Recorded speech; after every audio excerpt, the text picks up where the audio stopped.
Current affairs की आज की इस महत्वपूर्ण श्रृंखला में आप सभी लोगों का मैं सुधाकर सिंह स्वागत करता हूं, वेलकम करता हूं। आज के करंट अफेयर्स के कुछ महत्वपूर्ण प्रश्नों को लेकर के मैं आप सभी लोगों के सामने उपस्थित हूं। चलिए शुरुआत करते हैं करंट अफेयर्स की कुछ महत्वपूर्ण प्रश्नों पर एक चर्चा। शुरुआत करने से पहले आप सभी लोग चैनल से जुड़ने के लिए चैनल को सब्सक्राइब कर दीजिए, बेल आइकन क्लिक कर दीजिए जिससे अगला नोटिफिकेशन मिल सके। साथ में इस वीडियो को लाइक करिए, कमेंट बॉक्स में कमेंट करिए और वीडियो को शेयर कर दीजिए। अपने भविष्य के एग्जाम के लिए इस महत्वपूर्ण श्रृंखला में सबसे पहला महत्वपूर्ण प्रश्न लेकर के हम शुरुआत करते हैं आज के महत्वपूर्ण करंट अफेयर्स की श्रृंखला को। सबसे पहला प्रश्न है आज का आपका, हाल ही में किसे अमेरिकी हाउस ऑफ रिप्रेजेंटेटिव के अगले अध्यक्ष के रूप में चुना गया है? तो हाल फिलहाल में अमेरिकी हाउस ऑफ रिप्रेजेंटेटिव के अगले अध्यक्ष के रूप में चुना गया है केविन मैककार्थी को। किसे चुना गया है? केविन मैककार्थी को। अमेरिकी हाउस ऑफ रिप्रेजेंटेटिव के अगले अध्यक्ष होंगे आपके केविन मैककार्थी। ये आपके केविन मैककार्थी हैं। अमेरिकी प्रतिनिधि सभा के स्पीकर चुने गए हैं केविन मैककार्थी। 15वें दौर के मतदान के बाद हुई घोषणा। रिपब्लिकन पार्टी के केविन मैककार्थी शनिवार को अमेरिकी प्रतिनिधि सभा के अध्यक्ष चुन लिए गए हैं। केविन मैककार्थी को 216 मत प्राप्त हुए। हकीम जेफरी को 212 वोट मिले। रिपब्लिकन पार्टी के केविन मैककार्थी अमेरिकी प्रतिनिधि सभा के 55वें स्पीकर होंगे। तो आप सभी लोग ध्यान रखिएगा कि अमेरिकी प्रतिनिधि सभा के स्पीकर कौन चुने गए हैं? केविन मैककार्थी, यानी हाउस ऑफ रिप्रेजेंटेटिव के अध्यक्ष हैं केविन मैककार्थी। अगला प्रश्न है आपका, हाल ही में ओडिशा के किस शहर में अत्याधुनिक हॉकी स्टेडियम का उद्घाटन किया गया है? तो आपके उड़ीसा के राउरकेला में अत्याधुनिक हॉकी स्टेडियम का उद्घाटन किया गया है।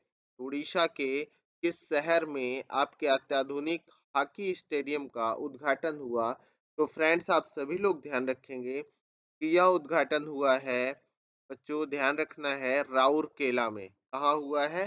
राउरकेला में। अगला प्रश्न है, हाल ही में संस्कृति मंत्रालय ने कितने एएसआई संरक्षित स्मारकों के लापता होने की रिपोर्ट दी है?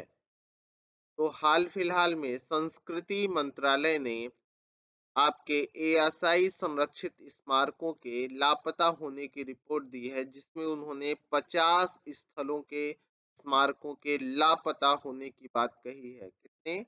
50 स्मारकों और के लापता होने की बात उनके द्वारा की गई है। ये है आर्कियोलॉजिकल सर्वे ऑफ इंडिया, प्राचीन स्मारक और पुरातत्व स्थल और अवशेष अधिनियम राष्ट्रीय महत्व के स्मारकों और पुरातात्विक स्थलों के संरक्षण को नियंत्रित करता है। एएसआई इस अधिनियम के तहत कार्य करता है। भारत के 3693 केंद्रीय संरक्षित स्मारकों में से 50 गायब हो गए हैं। संस्कृति मंत्रालय ने संसद को बताया है। मंत्रालय ने 8 दिसंबर को परिवहन, पर्यटन और संस्कृति पर संसदीय स्थायी समिति को मुद्दों से संबंधित अनट्रेसेबल स्मारकों और भारत में स्मारकों के संरक्षण शीर्षक से एक रिपोर्ट के हिस्से के रूप में प्रस्तुत किया था। कैसे एक स्मारक गायब हो जाता है इसके बारे में जान लेते हैं। इसका क्या मतलब होता है, क्या हम समझते हैं, केंद्रीय संरक्षित स्मारक क्या है, इन सब पर एक नजर डालते हैं। तो देखिए, प्राचीन स्मारक दोस्तों और पुरातत्व स्थल और अवशेष अधिनियम राष्ट्रीय महत्व के स्मारकों और पुरातात्विक स्थलों के संरक्षण को नियंत्रित करता है। भारतीय पुरातत्व सर्वेक्षण एएसआई जो केंद्रीय संस्कृति मंत्रालय के तत्वाधान में है, इस अधिनियम के तहत कार्य करता है। यह अधिनियम उन स्मारकों और स्थलों की सुरक्षा करता है जो 100 वर्ष से अधिक पुराने हैं, जिनमें मंदिर, कब्रिस्तान, शिलालेख, मकबरे, किले, महल, सीढ़ीदार कुएं, चट्टानों को काटकर बनाई गई गुफाएं और यहाँ तक कि तोप और मील के खंभे जैसी वस्तुएं भी शामिल हैं, जो ऐतिहासिक महत्व की हो सकती। स्मारक गायब कैसे होते हैं? एएसआई की स्थापना 1861 में हुई थी। कब हुई थी? 1861 में हुई थी। अलेक्जेंडर कनिंघम द्वारा इसकी स्थापना की गई थी, ये भी ध्यान रखेंगे आप सभी लोग। जब उन्हें पुरातात्विक खुदाई और संरक्षण की देखरेख के लिए एक स्थायी निकाय की आवश्यकता का एहसास हुआ, लेकिन जब 19वीं शताब्दी में धन की कमी के कारण यह काफी हद तक निष्क्रिय रहा। स्वतंत्रता से पहले दशकों में यह बहुत सक्रिय हो गया।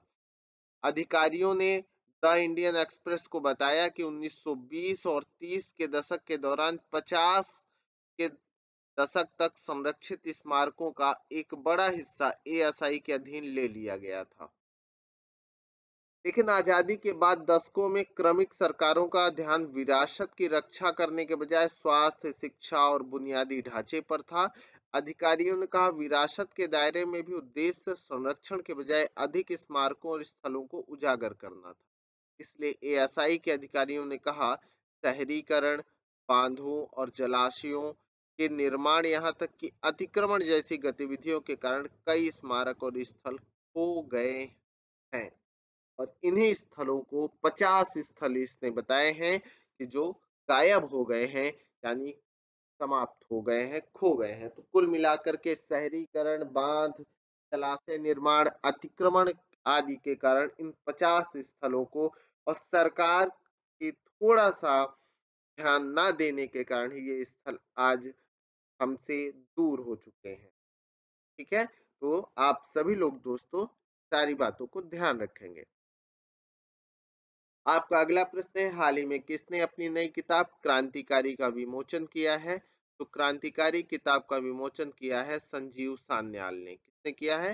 संजीव सान्याल ने यह विमोचन किया है। अगला प्रश्न है आपका हाल ही में फाइनेंशियल इंक्लूजन वर्किंग ग्रुप की पहली बैठक का आयोजन कहाँ हुआ है? तो फाइनेंशियल इंक्लूजन वर्किंग ग्रुप की पहली बैठक का आयोजन हुआ है कोलकाता में। कहाँ हुआ है? कोलकाता में यह आयोजन हुआ है। अगला प्रश्न है हाल ही में अंतरराष्ट्रीय हॉकी संघ ने किसे अपना ग्लोबल पार्टनर बनाया है? तो अंतरराष्ट्रीय हॉकी संघ ने अपना ग्लोबल पार्टनर बनाया है जेएसडब्ल्यू को। किसे बनाया है? जेएसडब्ल्यू को।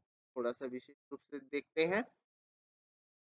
यह भुवनेश्वर की रिपोर्ट। अंतरराष्ट्रीय हॉकी महासंघ एफआईएच ने आगामी उड़ीसा हॉकी पुरुष विश्व कप 2023 भुवनेश्वर राउरकेला के लिए भारतीय कंपनी समूह जेएसडब्ल्यू को अपना वैश्विक साझेदार बनाया है।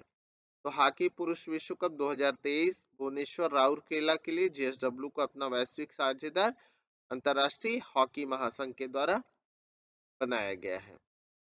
एफआईएच हॉकी विश्व कप का आयोजन ओडिशा के भुवनेश्वर राउरकेला में 13 जनवरी से होना है। इस टूर्नामेंट में Bharat, Australia, Belgium, Germany, Spain, Chile, Netherland, England, Wales, Argentina, New Zealand, France, Korea, Malaysia, दक्षिण अफ्रीका और जापान सहित कुल 16 टीमें हिस्सा ले रही हैं। कितनी टीमें हिस्सा ले रही हैं?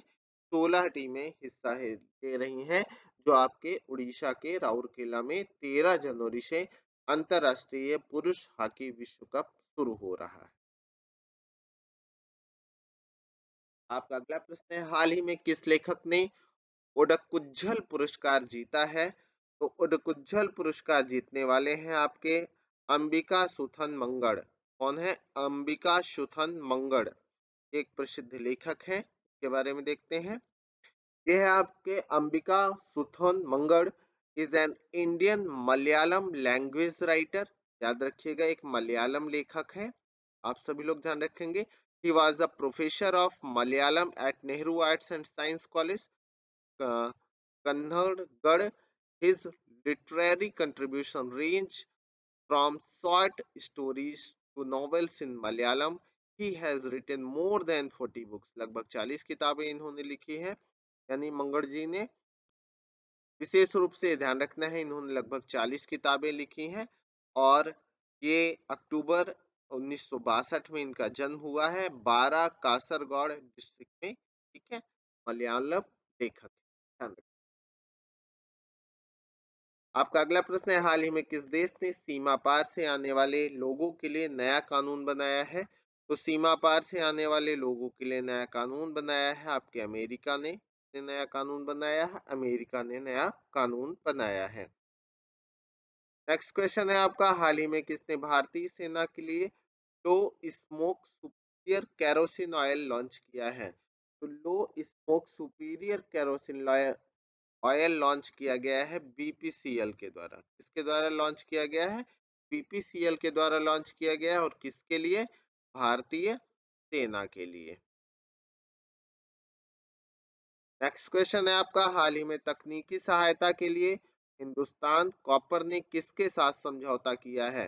तो हिंदुस्तान कॉपर ने यह समझौता किया है आईआईटी धनबाद के साथ। किसके साथ किया है? आईआईटी धनबाद के साथ यह समझौता किया है।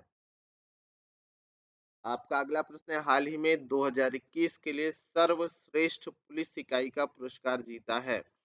तो सर्वश्रेष्ठ पुलिस इकाई का पुरस्कार जीता है 2021 में जालना नागपुर की पुलिस इकाई ने। किसने? जालना नागपुर की पुलिस इकाई ने। अगला प्रश्न है आपका, हाल ही में किस राज्य के मुख्यमंत्री ने गंगा सागर मेला को राष्ट्रीय दर्जा देने की मांग की है? तो गंगा सागर मेला को राष्ट्रीय दर्जा देने की मांग की गई है बंगाल सरकार के द्वारा। किसके द्वारा? पश्चिम बंगाल सरकार के द्वारा यह मांग की गई है कि गंगा सागर मेला को आपका राष्ट्रीय दर्जा दिया जाना चाहिए। अगला प्रश्न है आपका, हाल ही में किस रेलवे स्टेशन को एफएसएसएआई से इट राइट स्टेशन का प्रमाण पत्र मिला है? तो एफएसएसएआई से इट राइट स्टेशन का प्रमाण पत्र मिला है वाराणसी कैंट को। किसे मिला है? वाराणसी कैंट को। और साथ में याद रखना है कि सबसे पहले उत्तर प्रदेश के अंदर प्रयागराज को यह दिया गया है, यह सर्टिफिकेशन किसे दिया गया? प्रयागराज को दिया गया है। अगला प्रश्न है आपका, हाल ही में एसबीआई एमएफ को यानी एसबीआई म्यूचुअल फंड को किस बैंक में 10% हिस्सेदारी खरीदने के लिए आरबीआई की मंजूरी मिली है? तो एसबीआई एमएफ को आपके इक्विटॉस स्मॉल फाइनेंस बैंक में 10% हिस्सेदारी खरीदने की मंजूरी मिली। इसमें इक्विटॉस स्मॉल फाइनेंस बैंक में यह हिस्सेदारी खरीदने की मंजूरी दी गई है। अगला प्रश्न है आपका, एनएसओ के पहले अग्रिम अनुमानों के अनुसार 2022-23 में भारत की अनुमानित जीडीपी वृद्धि कितनी है? तो 2022-23 में भारत की जीडीपी की अनुमानित वृद्धि आपकी लगभग 7% रखी गई है। कितनी? लगभग 7% अनुमानित वृद्धि का आंकड़ा दिया गया है एनएसओ के द्वारा।